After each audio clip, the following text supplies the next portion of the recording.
you, Mr. Chairman. My question is not so much concerned about Mr. Nelson, because he's been terminated, and you say that he had falsely presented information with fraud cases, etc. My concern, and I'll disclosure, I'm married to a physician, so I'm just going to go ahead and say it. The question is, what's the impact, the negative impact, as the chairman mentioned, about providers who are taking these types of cases. Not everyone is not compelled to take Medicaid. So when you're talking about fraud, you're accusing someone, or not you, but the global we is accusing someone of misusing a federal and state administered program taking care of patients. So my question is not so much what will be done to prohibit this from happening again with the checks and balance, but what was the outcome negatively, if any, to these providers? Are they still providing, are they still being a provider? Because, you know, if you talk about decreasing access, this is a huge issue here. If people have been falsely accused when they were doing correct things, and yet now what's the aftermath with this with regards to access? Because certainly with the Affordable Care Act, we talk about this, and so now it sounds like this is a specific thing that happened, and I have to admit that I don't know the whole sequence of what did occur, but I do find that, you know, with regards to the OIG in particular, it seemed like it was just, well, sometimes we look at the things we'd like to look at and maybe not other things, depending on the cost effectiveness or the amount of money that we can bring in by busting or sanctioning a provider. So I think your idea about putting this framework in is very important, but looking before you came and before that happened, I'd like to know if there's any way for us to have an idea what was the impact for these providers. Negative, yes or no? They still, without getting into personal information that you would say here, but that's my concern, is the damage that's already been done, not so much about this person acting inappropriately or those who have been terminated in other ways or whatever chair XYZ thing is going on in this whole metric. I'm looking at the decrease in access on providers who may have had a negative outcome in regards to this process. Are you talking about with respect to Brad Nelson, or just in general? In general, but I mean, we're talking about Mr. Nelson, so I guess we could talk about that. Ma'am, that's a great question, and there's a lot to that. I know. There's a lot. I mean, I could sit here and talk when we spoke for 15 or 20 minutes just about payment holds and credible allegations of fraud holds, and that's what all this gets down to.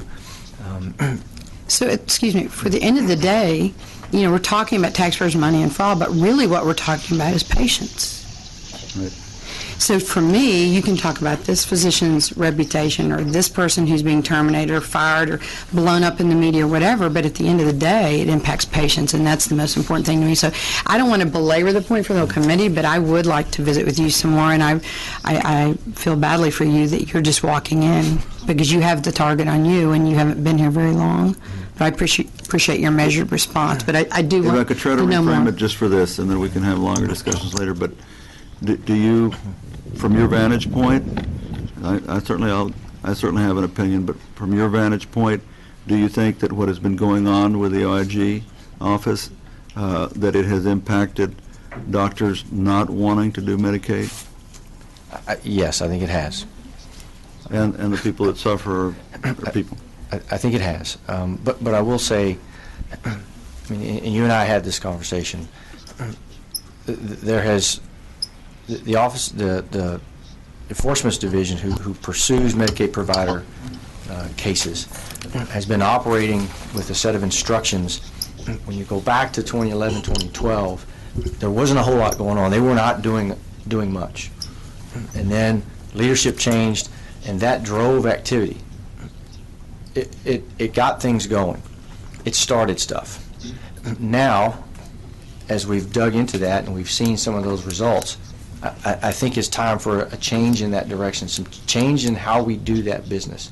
And that's, again, part of the sunset recommendations to us is, you know, under what conditions do we in place payment holds or credible allegation of fraud holds, because they have huge impacts. They're putting people out of business, they're putting providers out of business, they're putting providers in a position where they don't want to be Medicaid providers, and we acknowledge that. We acknowledge that that is not good. It's not a win.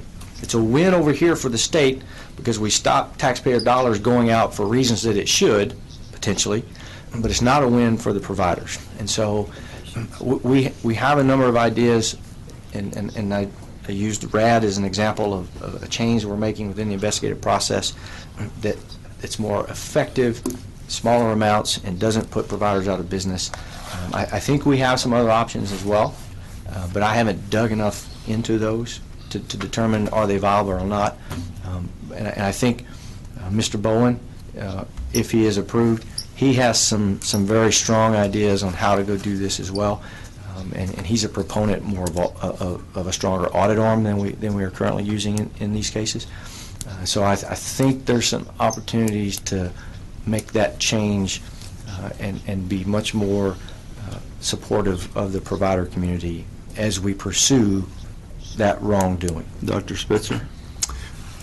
Essentially, you said basically what I was going to say. It is a big deal. I'm a practicing physician, and one thing that kind of scared me when you said this is it's a win for the state. We really have to keep our focus kind of on the patients. We really do. So, because we're paying the money, we want to pay the money. That's what the money is there for, is to go to the providers, and I'm sure that's what you're trying to say, is that you want to make sure that that money goes to providers in an appropriate manner.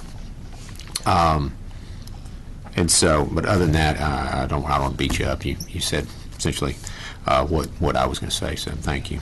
Appreciate you doing this, and hope you're very successful at doing that. One other thing I would look at from a provider standpoint is when I look at fraud, sometimes it is just, and you were talking about using actuaries, which I think is a great idea, to identify where are the big places. I mean, where's the major fraud going on? I mean, if I miscode a patient one time and that gets fined, $10,000, and they say, okay, well, you miscoded. We only checked 8 of your charts, so 1/8 of everything Dr. Spitzer did is fraud.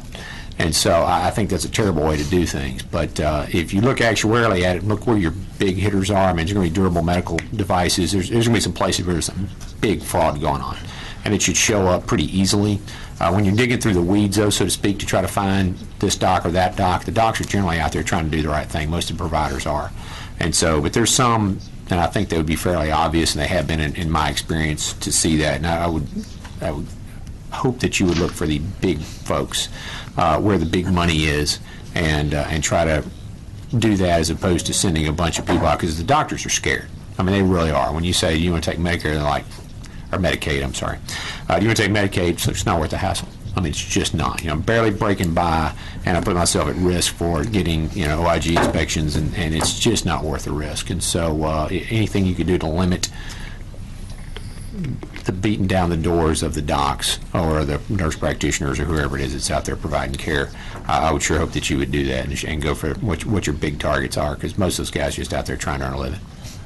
Dr. Rose? Thank you.